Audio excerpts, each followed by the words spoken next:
오늘 우리 함께 읽을 기록된 하나님 말씀은 신약의 말씀 마태복음 제22장 1에서 14절까지의 말씀입니다.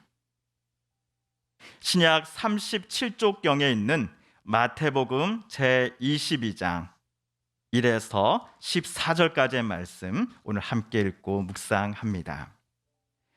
예수께서 다시 비유로 대답하여 이르시되 천국은 마치 자기 아들을 위하여 혼인잔치를 베푼 어떤 임금과 같으니 그 종들을 보내어 그 청한 사람들을 혼인잔치에 오라 하였더니 오기를 싫어하거늘 다시 다른 종들을 보내며 이르되 청한 사람들에게 이르기를 내가 오찬을 준비하되 나의 소와 살찐 짐승을 잡고 모든 것을 갖추었으니 혼인잔치에 오소서 하라 하였더니 그들이 돌아보지도 않고 한 사람은 자기 밭으로 한 사람은 자기 사업하러 가고 그 남은 자들은 종들을 잡아 모욕하고 죽이니 임금이 노하여 군대를 보내어 그 살인한 자들을 진멸하고 그 동네를 불사르고 이에 종들에게 이르되 혼인잔치는 준비되었으나 청한 사람들은 합당하지 아니하니 내 거리 길에 가서 사람을 만나는 대로 혼인잔치에 청하여 오라 한데 종들이 길에 나가 악한 자나 선한 자나 만나는 대로 모두 데려오니 혼인잔치에 손님들이 가득한지라. 임금이 손님들을 보러 들어올새 거기서 예복을 입지 않은 한 사람을 보고 이르되 친구여 어찌하여 예복을 입지 않고 여기 들어왔느냐 하니 그가 아무 말도 못하거늘 임금이 사환들에게 말하되 그 손발을 묶어 바깥 어두운 데 내던지라. 거기서 슬피 울며 이를 갈게 되리라 하니라. 청함을 받은 자는 많되 택함을 입은 자는 적으니라. 아멘.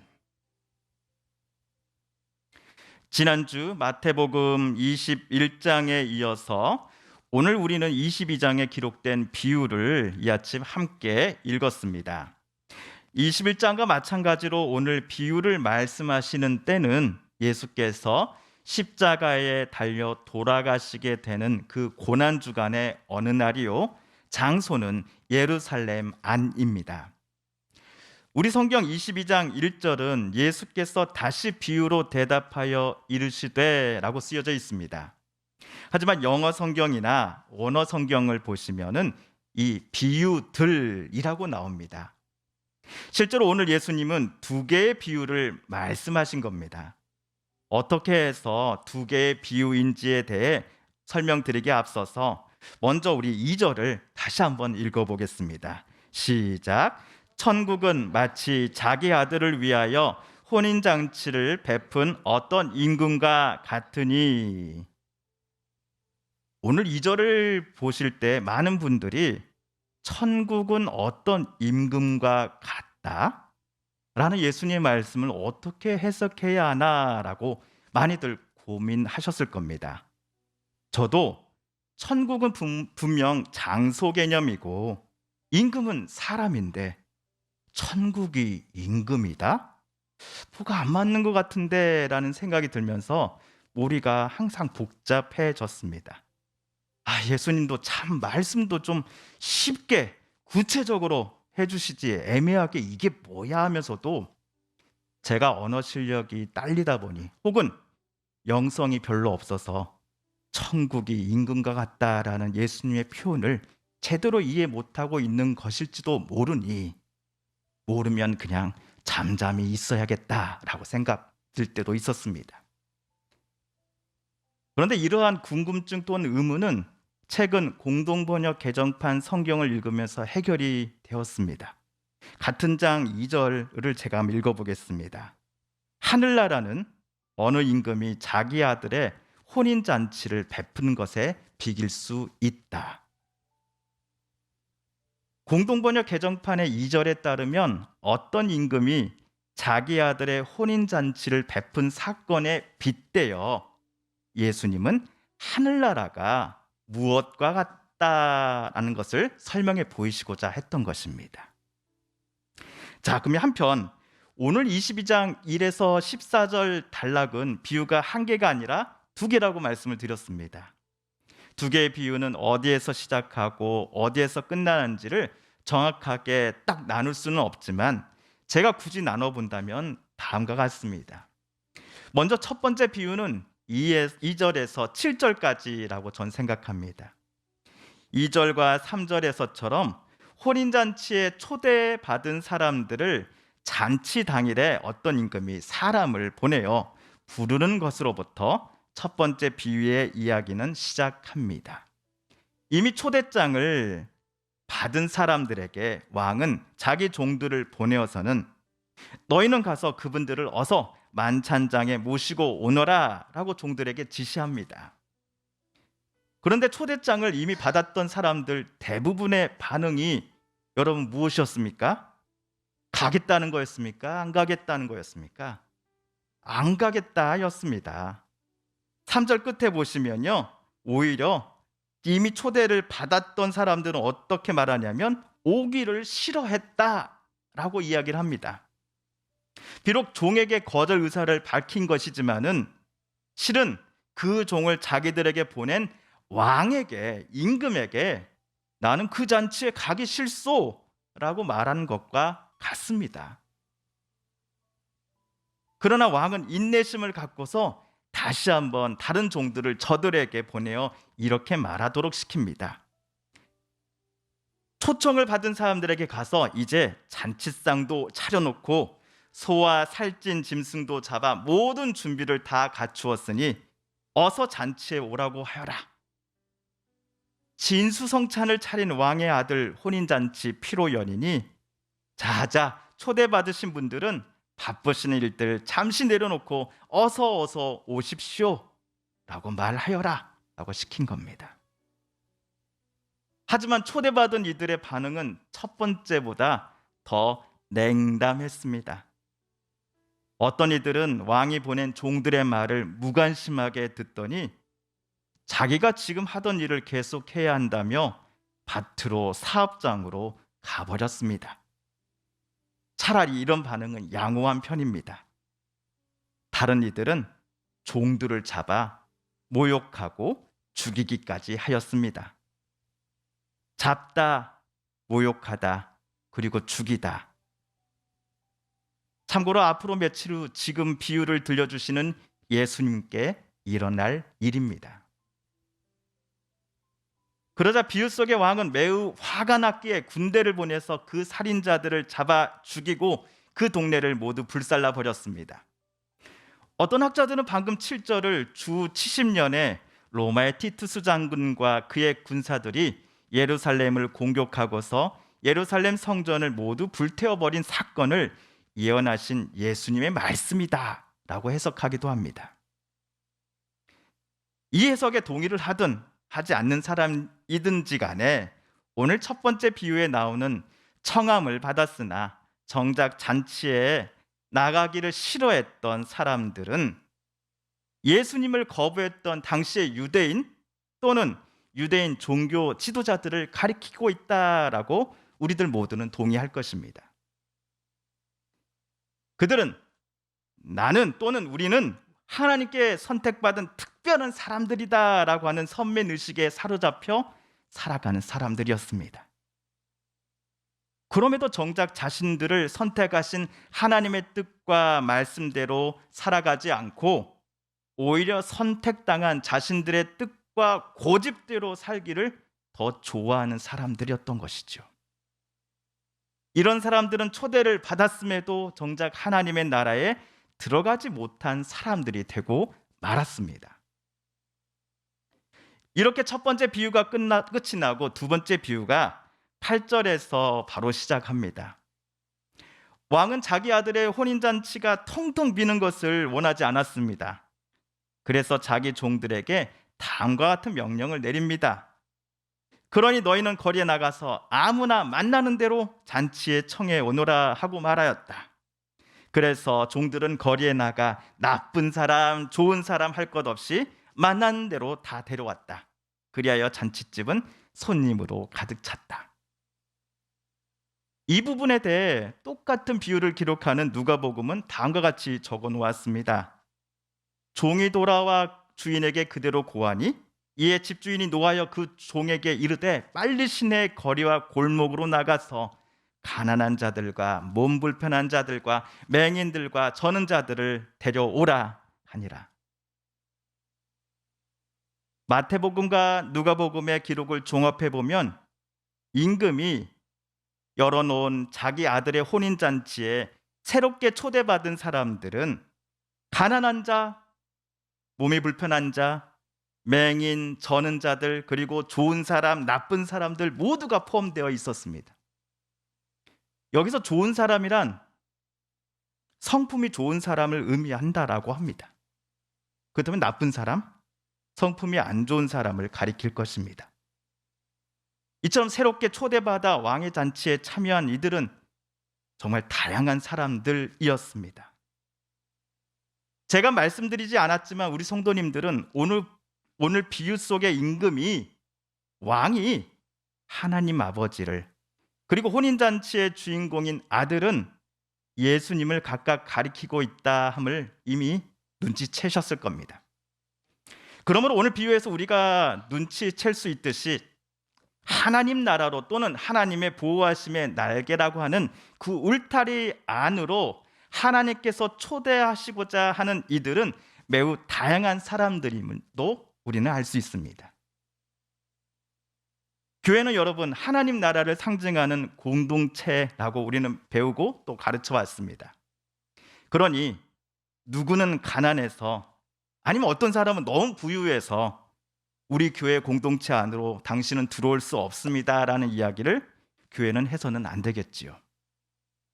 어떤 사람은 인품이 괜찮으니 교회 안으로 들어오십시오라고 말하고, 다른 이는 성품이 여러모로 가시와 같은 평판이 많다고 하니 절대로 교회 안에 들어오면 안 된다라고 하는 마음을 교회 공동체는 품어서는 안 된다라고 오늘 예수님 비유를 통해 우리에게 가르쳐 주십니다. 하나님께서 직접 없애버리신 이 진입의 장벽들을 우리들이 하나님 몰래 가져다가 다시 세워 놓아서는 안 된다라는 것이죠. 한편 혼인잔치에 손님들이 가득했습니다. 이에 임금이 직접 손님들을 보고자 잔치가 열리는 연회장에 찾아옵니다. 그런데 이때 임금의 눈에 한 사람이 들어옵니다. 그는 예복을 입지 않고 있었습니다. 예복을 착용하지 않은 사람을 향해 왕은 12절, 13절에서 이렇게 말을 합니다. 우리 함께 읽어볼까요? 시작. 예복도 입지 않고 어떻게 여기 들어왔소? 하고 물었다. 그는 할 말이 없었다. 그러자 임금이 하인들에게 이 사람의 손발을 묶어 바깥 어두운 데 내쫓아라. 거기서 가슴을 치며 통곡할 것이다 하고 말하였다. 왕의 이 말을 읽고 보면서 처음에 저는 이런 생각이 들었습니다. 아니, 논에서 밭에서 힘든 일 하다가 왕이 갑자기 초대해서는 급히 이곳에 왔기에 옷이 좀 더러울 수도 있지. 텅텅 빌 것 같은 임금님의 아드님 혼인잔치에 참여해 준 사람이니 그에게 감사 인사만 하면 되지, 왜 굳이 예복을 입었니 안 입었니 가지고 뭐라 하는 겁니까? 거참 왕도 참 성격 특이한 사람이네. 아니, 하나님이 이렇단 말이야? 앞에서는 모두가 평등한 척 하면서 뒤에서는 다르게 행동한단 말이야? 라고 말이죠. 혹시 우리 성도님들은 저와 비슷한 생각을 하시지 않으셨습니까? 제 생각이 지나친 것이 아니다 싶은 게, 왕이 자기 아들 혼인잔치에 새롭게 초대한 사람들은 성품이 좋은 사람만 있었던 것이 아니었기 때문입니다. 성품이 안 좋은 사람도 있었고 온갖 다양한 직업을 가진 사람들이 왕의 초대를 받아 잔치에 왔기 때문이었습니다. 그러므로 하나님의 나라를 표현하는 교회 공동체도 교회의 문턱을 낮춰야 한다라고 우리는 이야기하곤 하지 않았습니까? 그런데도 예복을 입지 않고 잔치상에 앉아 있다라는 이유로 어떤 사람은 왕에게 지금 지적을 받고 있습니다. 이 장면이 여러분은 이해가 되십니까? 예복은 그 당시 겉옷이나 외투를 가리키는 단어로서 원래 입고 있던 옷 위에 덧입는 옷이라고 합니다. 그런데 유대인의 예법에 따르면 혼인잔치에는 혼주가 준비해서 나눠주는 예복을 손님들은 입어야만 했습니다. 그러니 혼주가 손님들의 수만큼 예복을 준비하는 것이 예의인 것처럼 손님들도 혼주가 마련해준 예복을 입고 잔치상에 앉는 것이 그 당시의 예법이었던 것입니다. 그런데 오늘 비유 속의 그 사람은 혼주 측에서 준비해 놓은 예복 착용을 거절하고서는 연회장에 들어오기 전부터 입고 있던 자기 옷을 그대로 착용한 채 잔치상에 앉아 식사를 하고자 했던 사람이었습니다. 자기가 입고 있는 옷이 왕이 주는 예복보다 더 낫다라고 화려하다라고 생각했기 때문은 아니었을까요?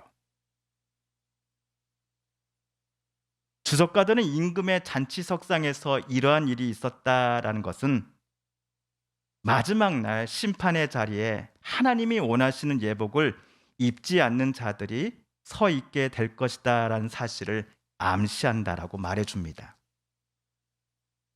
만약 이러한 해석이 맞다고 한다면 심판의 날에 초청받은 자들이 하나님 앞에서 입고 있어야 할 예복은 과연 무엇이란 말입니까? 바울은 갈라디아서 3장 27절에서 누구든지 그리스도와 합하기 위하여 세례를 받은 자는 그리스도로 옷 입었느니라 라고 말했습니다. 그리스도로 옷 입는 것의 의미를 바울은 다음에서 좀 더 자세히 말을 해주었지요. 우리 갈라디아서 2장 20절을 다 함께 읽어볼까요? 시작. 내가 그리스도와 함께 십자가에 못 박혔나니 그런즉 이제는 내가 사는 것이 아니요 오직 내 안에 그리스도께서 사시는 것이라. 이제 내가 육체 가운데 사는 것은 나를 사랑하사 나를 위하여 자기 자신을 버리신 하나님의 아들을 믿는 믿음 안에서 사는 것이라. 아멘. 예수라는 예복을 입으며 혼주인 하나님 앞에 우리가 서 있다라는 것은 무엇을 의미합니까? 하나님께서 우리를 당신의 아들과 딸로 부르셨다라고 하는 그 초청장 외에 이 땅에 사는 동안 우리가 예수님을 정말로 닮아가며 살아가야 함을 가리키는 것입니다. 하나님께서 우리를 하나님 나라로 초대하셨으니 우리는 그 초대에 합당한 삶을 살아감으로써 그 초대에 응답해야 합니다. 저와 여러분이 맨 처음 어떤 모습일 때 하나님께로부터 부르심을 받았는지는 사람마다 다 다양할 것입니다. 그러나 그 부르심을 받은 지 시간이 꽤 흘렀음에도 불구하고 만약 우리가 여전히 맨 처음 부르심을 받았을 그때에 머물러 있어서는 안 될 것입니다.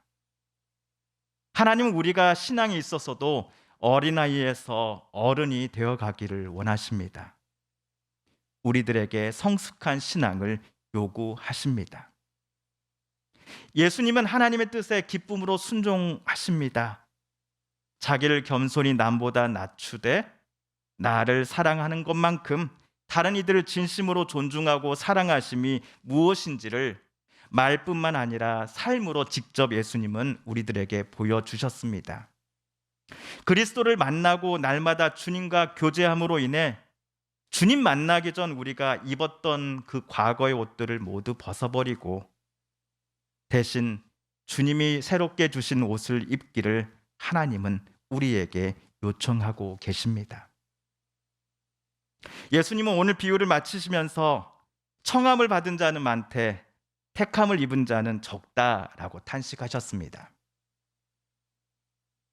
오늘 우리는 하나님이 주신 예복을 입으며 주님 닮아가기를 기뻐하는 사람으로서 하나님께 청함도 또한 택함도 입은 사람이었다라고 칭찬받는 우리가 되어야 하겠습니다. 함께 기도하겠습니다.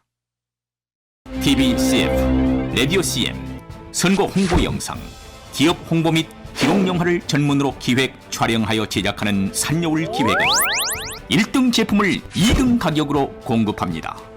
산여울 기획.